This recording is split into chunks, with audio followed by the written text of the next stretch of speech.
A'udzu billahi minasyaitonir rajim. Bismillahirrahmanirrahim. Alhamdulillahi rabbil alamin. Wassalatu wassalamu ala asyrofil anbiya'i wal mursalin wa ala alihi wa sahbihi ajmain. Subhanaka la ilma lana illa ma 'allamtana innaka antal alimul hakim.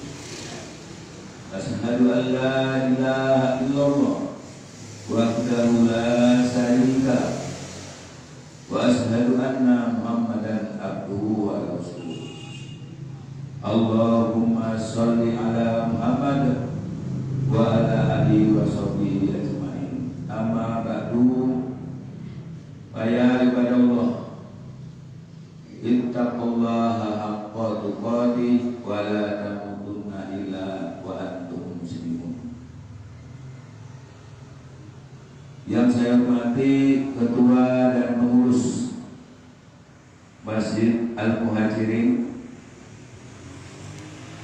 Bapak Ibu jamaah pengajian rahimakumullah. Apa kabar Bu?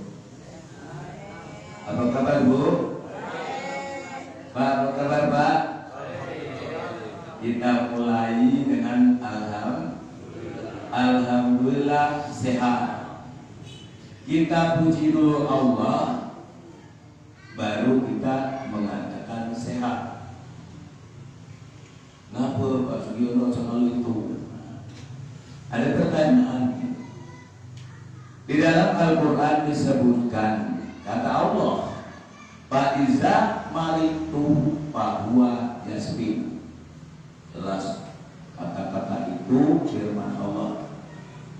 Akulah yang menunjuk penyakit, kata Allah. Akulah juga yang mengobati. Allah yang mengobati. Cuma perantara adalah dokter. Kalau memang dokter nian tukang penyembuh penyakit, dia dokter dia sakit. Aku tanya ibu itu, ada dokter sakit Bu? Ada Bu? Pak ada Pak? Nah, makanya di situ kita puji itu Allah kita dahulukan, ya. Allah kita dahulukan daripada yang lain. Insya Allah kalau kita mendahulukan Allah, hidup kita akan menjadi tenang. Kita dahulukan Allah, ya. Puji dan syukur marilah kita panjatkan kehadirat Allah Subhanahu wa Ta'ala, di mana pada malam hari ini kita masih diberikan nikmat sehat, nikmat sempat, nikmat kemauan, nikmat semua. Ada jemaah sehat tidak sempat, ya, banyak dia beri kesehatan tapi tidak sempat menghadiri majelis ilmu. Ada yang ya tidak sehat punya keinginan untuk mendatangi majelis ilmu, dia tahu dia karena tidak sehat.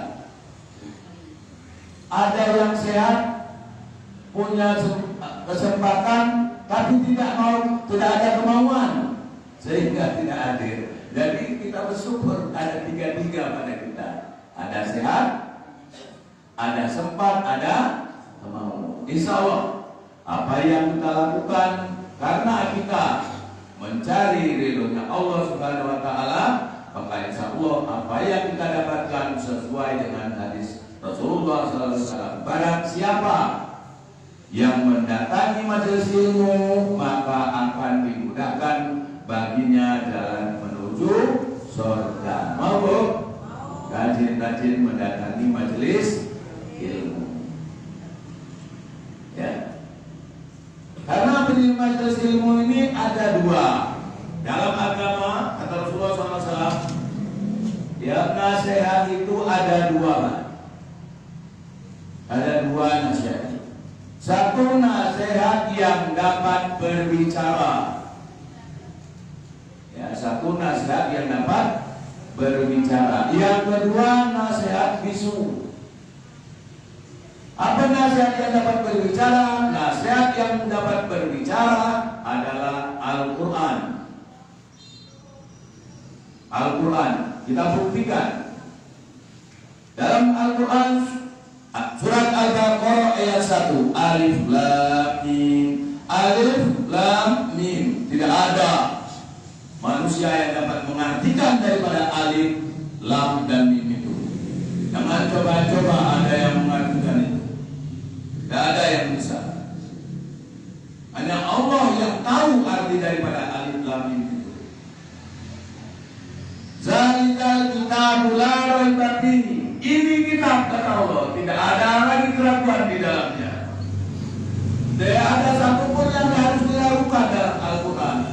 Hudal lil muttaqin, menjadi petunjuk bagi orang-orang yang bertakwa. Nah itu nasihat. Kalau kamu mau menjadi orang yang bertakwa, adalah ini pegangannya, ini pedomannya, ini langkah hidupnya. Jadi itu maksudnya adalah langkah hidupnya adalah Al-Quranul Karim. Itu adalah nasihat yang dapat berbicara. Kemudian yang kedua, nasihat yang tidak dapat berbicara. Apa nasihat yang tidak berbicara?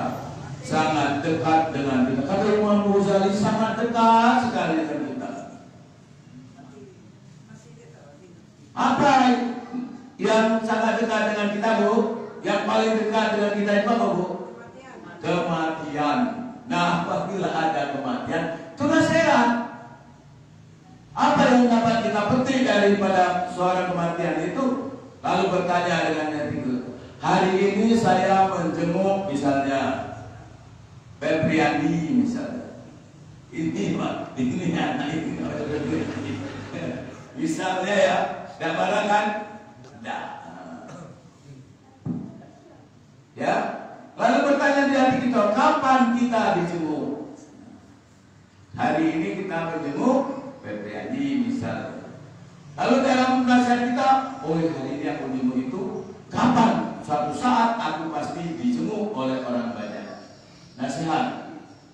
Kemudian hari ini aku memandikan si Anu, suatu saat aku akan dimandikan oleh siapa? Hanya kali itu. Hari ini kita bisa mengapani si Anu. Kapan kita? Siapa yang akan mengapani kita? Hari ini kita dapat membisikkan telinga kita di hadapan orang yang akan meninggal. Kadang-kadang, Pak Haji, kadang-kadang ada Pak Haji. Dia menghadapi, ya, seseorang yang sakit payah, seseorang yang akan menghadapi sakratul maut, kadang-kadang bingung tuh, tangisan. Padahal disitulah saat-saat kita dapat menolong daripada ya calon jenazah ini.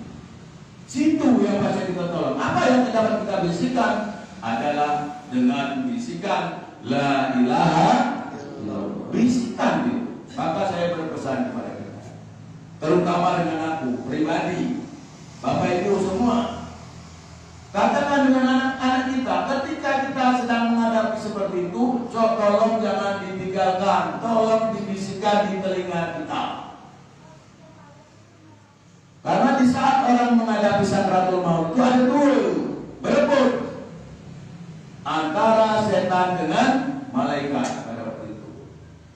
Makanya jangan heran ada seseorang yang akan meninggal dunia, ngomong dia, oh ya pula ulan ala jamu, lagi aja le bapakku, aku lagi aja le nenengku, lagi pergilah. Siapa yang mengajak itu? Setan gitu. Maka katakan bisikan ke telinganya, katakan dengan la, ya, la ilaha illallah. Bisikan di telinga.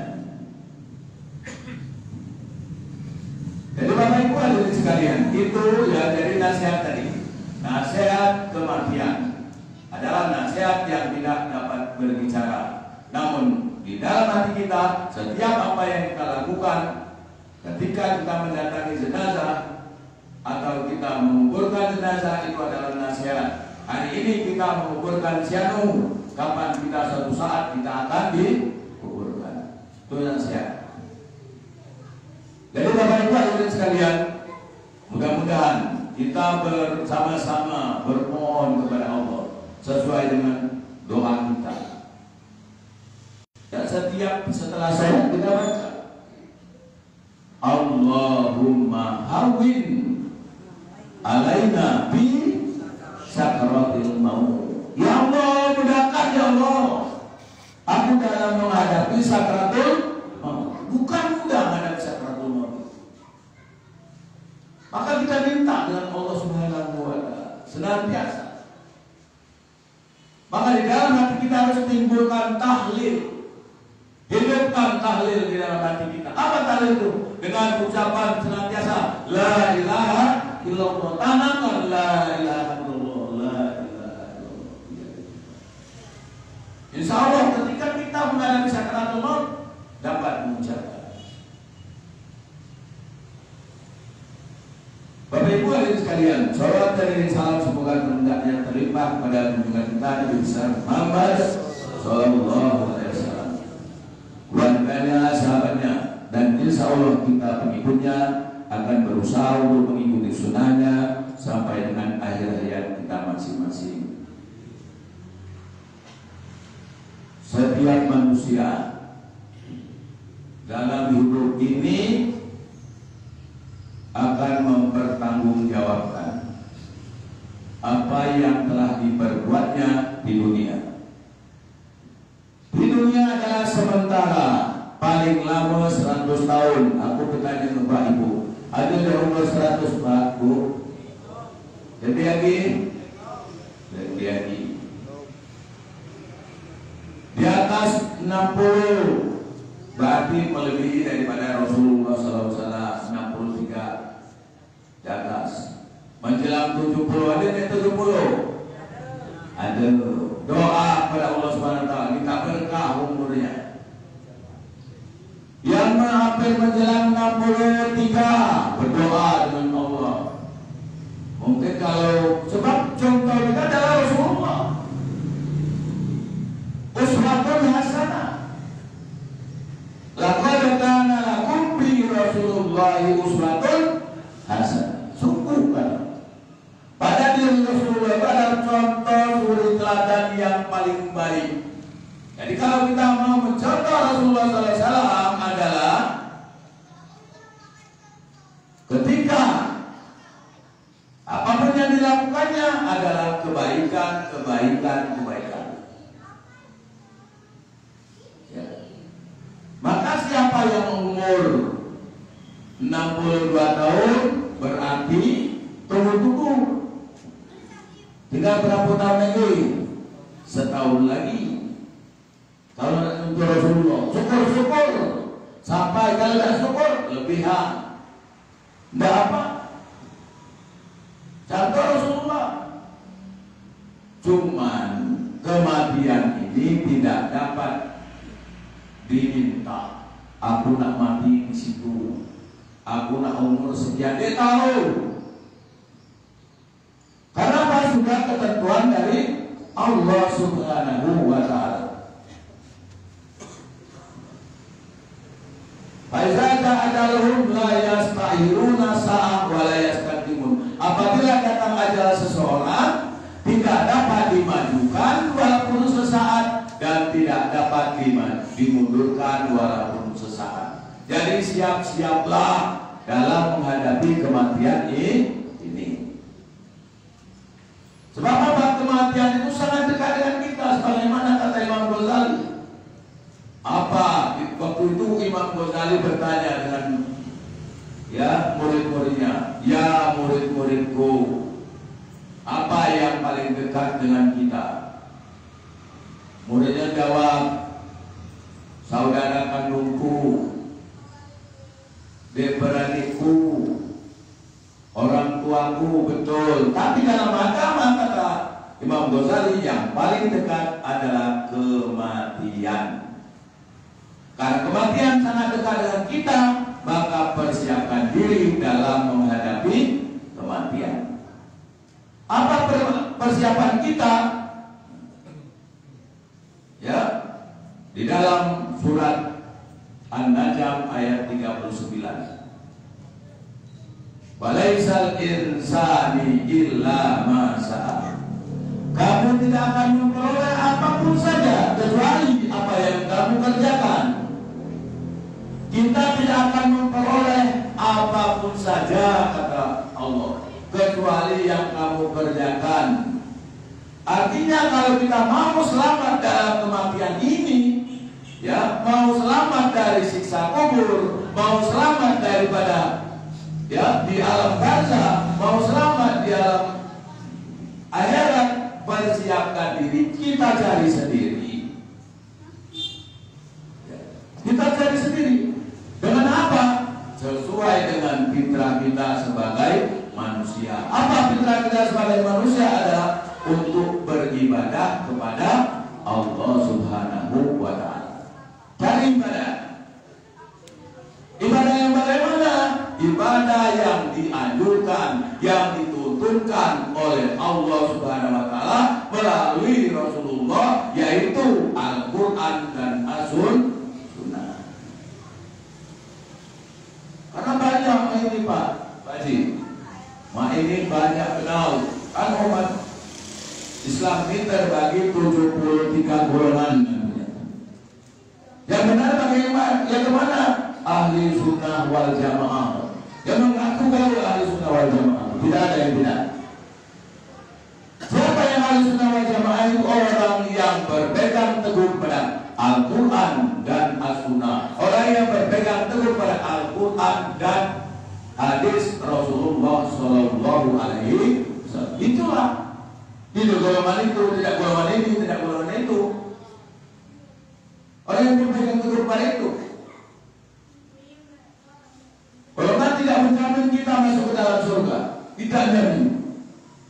Apa yang menjamin kita? Amal soleh kita sesuai dengan tuntunan Al-Quran dan sunnah Rasulullah Sallallahu Alaihi Wasallam. Contoh, misalnya, contoh. Ya, contoh. Hadis Aisyah. Ya, Aisyah ditanya kepada sahabat. Ya Aisyah, kata sahabat bertanya, ya, sholat yang mengikuti sholat sunnah, sholat sunnah yang mengikuti sholat wajib itu ada berapa? 10, kata Aisyah. Aisyah itu siapa Bu? Bu, siapa Aisyah Bu? Istri Nabi, orang yang mendampingi Rasulullah SAW dalam hadis Aisyah. Ya, hadisnya sahih. Apa yang mendekati? Pertama 2 rakaat sebelum subuh. Yang ini sholat ya sunnah yang mengikuti sholat wajib. 2 rakaat sebelum subuh. Jangan ditinggalkan. Kemudian lagi 2 rakaat sebelum zuhur, 2 rakaat sesudah zuhur. Berapa Bu? Berapa Pak? 6. 2 rakaat sesudah maghrib. 8. 2 rakaat sesudah isya. 10. Terus sholat sunnah rawatib yang mengikuti ya sholat wajib itu Aisyah. Ada juga hadis yang menerangkan dari Ibnu Umar. Ibnu Umar menerangkan 2 rakaat sebelum subuh, 4 rakaat sebelum zuhur maghrib. 2 rakaat berapa? 6. 2 rakaat sesudah zuhur. 8. 2 rakaat sebelum 2 rakaat sesudah maghrib. Berapa? Ulang. 2 rakaat sebelum subuh. 4 rakaat sebelum zuhur. 6. 2 rakaat sesudah zuhur. 8. 2 rakaat sesudah maghrib. Sebelum masa tidak masuk yuk. Sesudah maghrib. 2 rakaat sesudah isya, ada 12. Itu Ibnu Umar. Lalu orang mengerjakan sholat sunnah sebelum maghrib, sholat sunnah sebelum asar, sholat sunnah sebelum isya, ada yang betul itu. Apa kata Rasulullah? Di antara azan dan qomah ada sholat sunnah. Nah, itu dalilnya. Di antara azan dan qomat ada sholat sunnah. Dianjurkan boleh. Jadi sama-sama benar. Boleh mau sholat sebelum zuhur, sesudah sebelum asar boleh, sesudah sebelum maghrib boleh, sebelum isya boleh. Karena ada hadisnya tadi, ya. Sholat sunnah di antara azan dan qomah ada sholat sunnah. Jadi tidak ada berbenturannya di sini. Baru dua ini sekalian, kembali pada persoalan kita. Di dalam kehidupan kita tadi bahwa kita disuruh untuk mencari amal ibadah. Amal ibadah yang berbeda yang ada tuntunannya dari Allah dan Rasulnya. Ya, jangan sampai suatu hari terjadi ini. Ya. Suatu hari terjadi ketika seorang ibu meninggal dunia. Anaknya tidak sempat membisikkan telinganya itu dengan bisikan kalimat La ilaha illallah.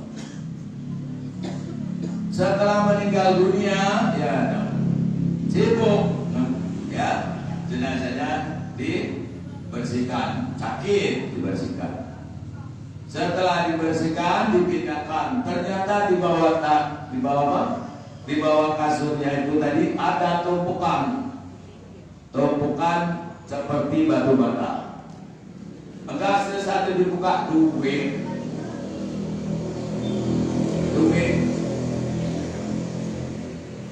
Nah, ketika itu bagaimana? Nah, ahli warisnya deh. Nah, ini kan deh amalan jemaat kita ini. Itu amalan jemaat kita. Pajak kita amalkan. Betul. Cuman maksud aku ketika kita memiliki kesempatan dalam beramal ini, mumpung masih hidup gunakan agar tidak menyesal. Ya, lihat pada surat At-Takasur, Alhaakumut Takasur, bermegah-megahlah kamu, ya, bersenang-senanglah kamu karena kamu bersenangan sehingga lalai dalam hidupmu, hatta zurtumul maqabir, sehingga kamu masuk ke dalam kubur baru teringat. Apabila sudah masuk ke dalam kubur baru teringat. Dalam hadis Rasulullah SAW berpesan, ya, ada 5 golongan orang yang masuk ke dalam kubur, ya, dia menyesal. Pertama, orang yang tidak sempat untuk, ya, bersedekah. Janganlah tinggal pagi untuk sedekah, mumpung masih hidup kalau berbuat sedekah, supaya jangan menyesal. Karena di kubur dalam Al-Quran disebutkan, ya Allah, berikan ya Allah aku kehidupan sebentar saja ya Allah. Kalau memang itu amalan perlu ya Allah, unjuk aku kesempatan untuk hidup ya Allah di atas dunia. Aku nak beramal, kata tidak bisa lagi, kata mereka. Dia tahu lagi, baru kita menyesal. Nah, maksud saya tadi, ya, peluang yang seperti itu, yang sebaiknya pada waktu kita hidup kita amalkan. Kalau meninggal, bacalah ahli waris nak dia buka. Paling bermanfaat itu supaya kita tidak menyesal. Penyesalan di akhirat, penyesalan di alam kubur tidak dapat kita kembalikan lagi di dunia. Kalau hidup ini paling lama, kata-kata di dunia 100 tahun paling lama. Tapi ketika kita meninggal dunia sampai dengan alam kubur, entah 100 tahun lagi kiamat, entah 200 tahun lagi kiamat. Setelah kiamat dibangkitkan lagi di alam barzah sepanjangan, alam pengadilan lagi, baru masuk neraka atau surga. Panjang perjalanan hidup ini. Jangan disangka udah mati habis urusan, panjang urusannya. Iya, tambah panjang, jangan main-main. Masa lemah di dunia begitu. Bersusah-susahlah kita di dunia, tapi kita harapkan susah dunia imbalannya nanti ketika kita di akhirat bersenang-senang. Cari apa? Cari amal ibadah kita. Mana cari amal ibadah? Bapak Ibu hadirin sekalian, walaupun sedikit, laksanakan dengan istiqomah. Laksanakan dengan istiqomah. Istiqomah apa? Terus menerus artinya.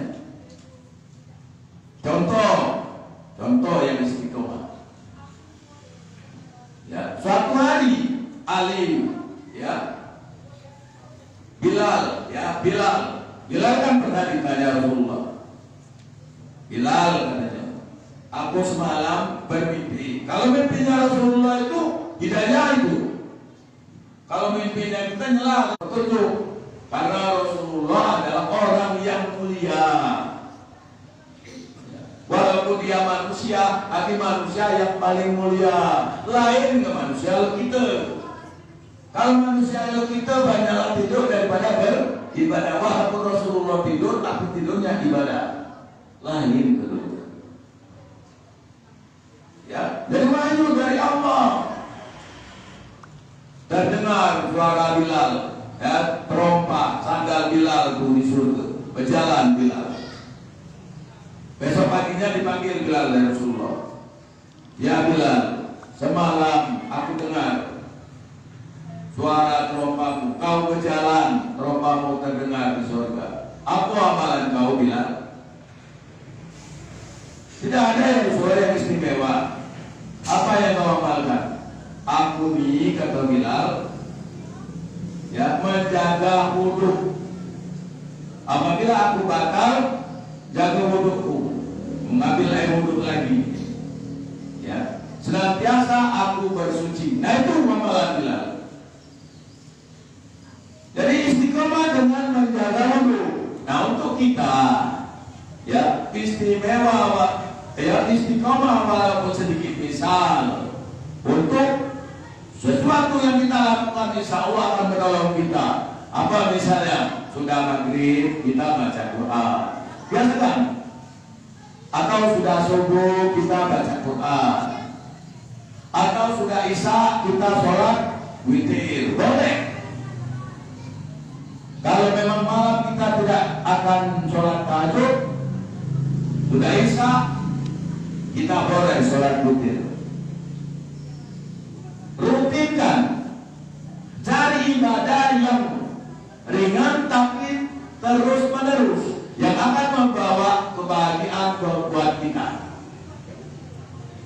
Saya terapkan, aku terapkan, Batu. Saya terapkan. Kalau aku Bapak subuh dan sholat subuh dari masjid balik, terapkan baca Al-Quran setiap subuh. Sudah hampir 10 tahun ini, Bu. Sudah 10 tahun lebih. Kita terapkan, mari, saya mengajak. Apa yang dapat kita lakukan? Boleh saja kalau misalnya, ya, kamu terapkan setiap sholat subuh kamu bawa uang 2.000 untuk kamu masukkan ke dalam celengan. Setiap subuh lengkap. Itu yang akan membawa kebahagiaan kita. Atau menyerahkan sholat tahajud tadi.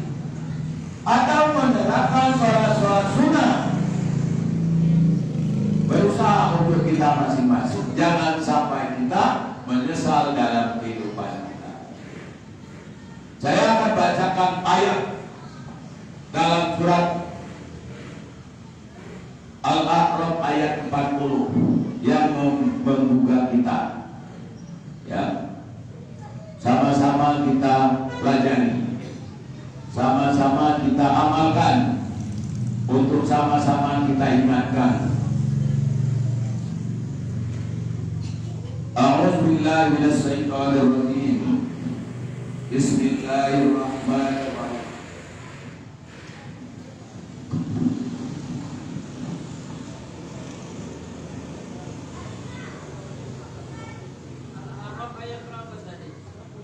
Al-A'raf ayat 40. Silakan, Pak.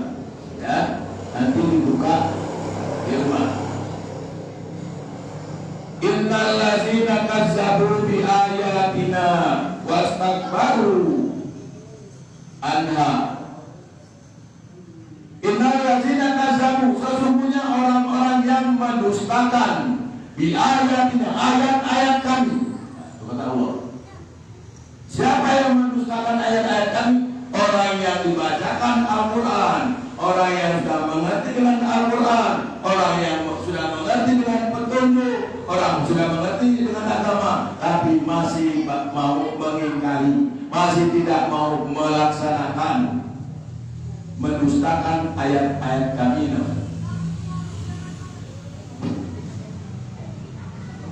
Wastakbaru anha,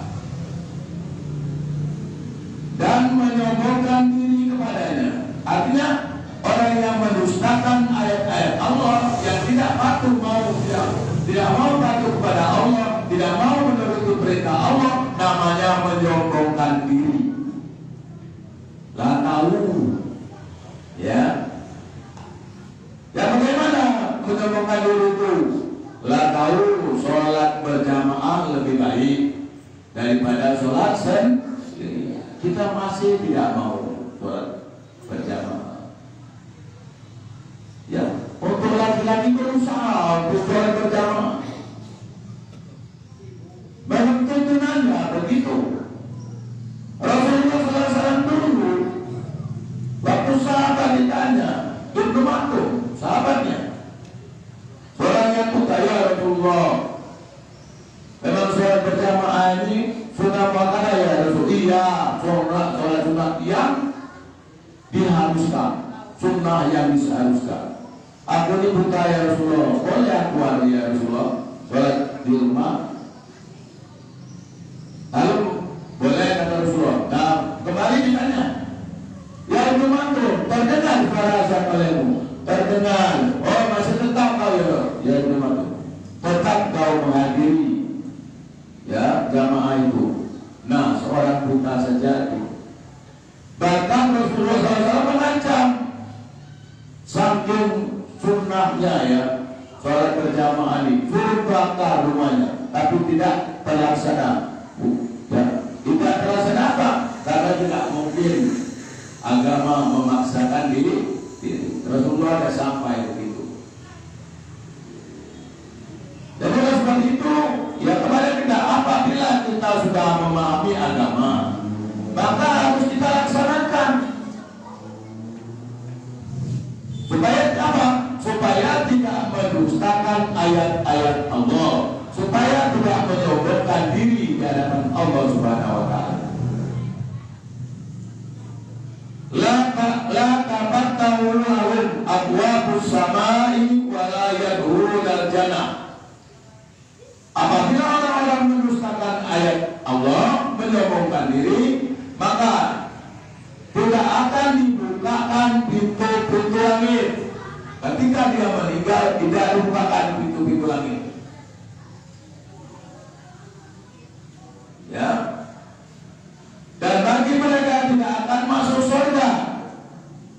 Ngatur dengan ayat-ayat Allah tadi dia mendustakan. Sebab orang meninggal dunia ini, Bapak Ibu, ya, rohnya ketika dipanggil di alam nafsul mutmainnah, dicabut dari nyawanya, 70 malaikat, 70.000 malaikat menyambut kalau dia baik. dibukakan pintu langit terbuka sampai dengan menghadap Allah, dikembalikan lagi ke dunia, ya, sampai melihat dia jasadnya. Itu kalau rohnya orang baik dibukakan. Tapi ketika rohnya orang jahat, tertutup sesuai dengan ayat ini. Tertutup orang yang tidak mau beribadah. Ya, hatta yarjul jamalu bi sam'il huwati wa kadzalika najril mujrimin. Maka kalau dia mau masuk surga, kata Allah, ya, tunggu sebelum unta masuk ke dalam lubang jarum. Kalau seorang yang suka mendustakan ayat-ayat Allah, katanya berdusta kepada Allah, tidak nurut kayak Allah, kalau nak masuk surga, nunggu unta masuk dalam lubang jarum. Nah, saking Allah itu. Mungkinkah terjadi, Bu? Maka cari amal. Mau cuma banyak doa tadi, inilah bagian. Kalau dia tidak beribadah, nak masuk surga, nunggu unta masuk ke dalam lubang jarum. Ayo. Makanya ibadah dicari sendiri-sendiri, jangan nunggu jauh.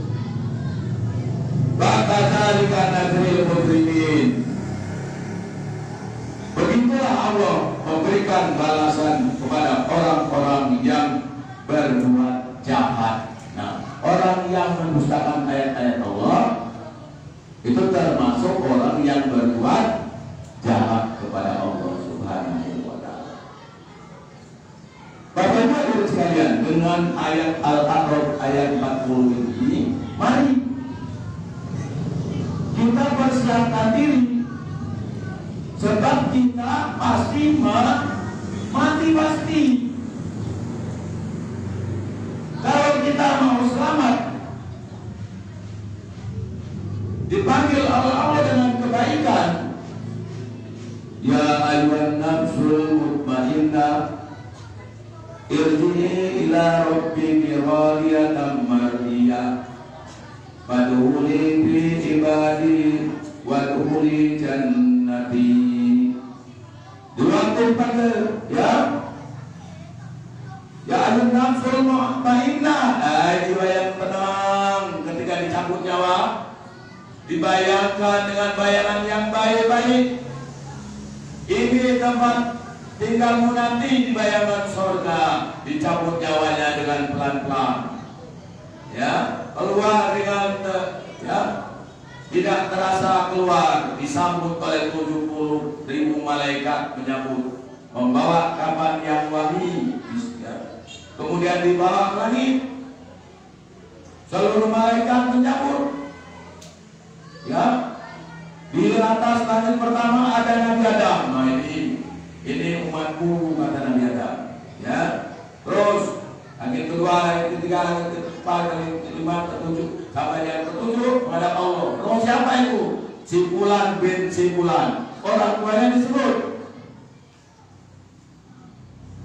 Inilah orang Simpulan bin Simpulan, berarti baik, wangi, langsung dikembalikan ke dunia lagi. Melihat dia jenazahnya dimandikan oleh si anu. Melihat kita tadi, kalau kita baik, kita siapa yang memandikan, siapa yang menyolatkan. Dan ketika kita dalam kubur, ya di kuburan, kita lihat juga. Tujuh langkah, hadisnya saya ini, Pak. Tujuh langkah kita melangkah, disuruh masuk kita. Ayo masuk ke dalam jasadmu, ditanya oleh dua malaikat, disuruh masuk ke dalam jasad. Hadisnya sahih. Baru ditanya, man rabbuka. Sebelum ditanya, datang seseorang yang baik, berwajah tampan, gagah. Kalau yang laki-laki, kalau yang perempuan berwajah cantik, namping. Siapa kalau ini? Lalu katanya, siapa kau? Pak, aku inilah amal ibadahmu. Nah, berupa teman di situ. ngajari kita jawab pertanyaan. Kalau ibu ngajari jawab pertanyaan, zakat persiapan dari apa? Sholat subuh jangan kesiangan. Kalau dijawab situ tidak siang saja. Sebab aku teringat gaya lu si Buya Hamka teringat aku. Apa kata Buya Hamka? Kalau kamu mau melihat orang Islam, lihat ketika sholat hari raya. Nah, itu. Kalau kamu nak hina umat, hinailah waktu sholat hari raya. Penuh di mana-mana. Tapi kalau kamu mau melihat orang yang beriman, lihatlah pada waktu sholat subuh. Di situ kata dia. Ini kan apa bukan kata hadis ini. Tapi ada intibatnya baik itu. Jadi maksudnya kalau nak rame-rame itu, kalau nak jadi orang yang beriman, rajin-rajin sholat subuh, jangan sampai ketinggalan. Karena apa? Di sholat subuh itu ada kebaikan yang melebihi daripada dunia dan isinya, yaitu sholat sunnah sebelum subuh. Jangan ya, Rasulullah tidak pernah ketinggalan. Maksudnya nama kalau aku ketinggalan. Nah, Rasulullah pernah ketinggalan, cuman mengerjakannya setelah dia sholat subuh berjamaah, dia kembali ke rumah melaksanakan sholat sunnah sebelum subuhnya. Boleh dikerjakan, tapi jangan disengaja. Ini as-sholatu khairun minan naum, itu sengaja. Atau mau bilang saya tahu dari budaya bahasa budaya. Nah itu namanya ini melalaikan. Jadi kalau kita mau dipanggil oleh tadi ya nafsul mutmainnah, hai jiwa-jiwa yang tenang kembali kepadaku. Irji'i ila rabbiki radiyallahu mardiyah. Mari kepadaku aku redha ya Allah, kata Allah kepadamu. Kau redha menghadapku. Nah, sama-sama redha. Fadhuli bi ibadi. Mari kumpul dengan hamba-hambaku yang soleh-soleh. Wadhuli jannati. Masuklah ke dalam surgaku. Kita dikumpulkan di suatu taman surga. Ya, ketika kita belum kiamat. Kalau kiamat belum baca masuk surga. Sebab kata Rasulullah SAW, aku dengan orang-orang miskin itu lo ini nanti di surga. Tunjukkannya ini kata Rasulullah. Aku dengan orang-orang miskin itu lo ini, tapi orang miskin yang tidak sombong. Ada orang yang miskin yang sombong. Siapa orang miskin yang sombong? Orang miskin yang sombong tidak ditoleh oleh Allah Subhanahu wa Ta'ala. Di dalam hadis diterangkan, Allah salah satunya tidak akan melihat orang miskin yang sombong. Siapa yang sombong? Awaklah miskin, ibadah tidak, sholat tidak, ngaji tidak, ngajian tidak, ngalah bayar bulan itu. Dua-dua sengsara dunia, sengsara di akhirat. Jangan sampai nyesal kali. Dari dunia sengsara, di akhirat sengsara dulu. Jangan bu. Mari kita rubah. Jadilah sengsara kita di dunia. Asal di akhirat tidak sengsara. Kan kita doanya dikabulkan oleh Allah. Nah saya berpesan kepada kita semua. Aku pribadi buka diriku. Mari Bapak Ibu hadirin sekalian, kalau doa kita belum terkabul, tolong diri kalian tersebut. Apa? Perbaiki sholatmu. Jadi Allah jangan mengingkari. Ya, Allah tidak pernah mengingkari hambanya. Setiap doa dikabulkan oleh Allah. Kalau belum terkabul, perbaiki sholatmu. Mungkin kita lalai dalam sholat, mungkin kita buruk kita, atau kita melambat-lambatkan sholat. Itu saja dari saya. Ya, Bapak Ibu hadirin sekalian, mohon maaf atas segala kekurangan dan kehilapan, itu yang dapat saya sampaikan. Lebih kurang mohon maaf. Wabillahi taufiq wal hidayah. Wassalamualaikum warahmatullahi wabarakatuh.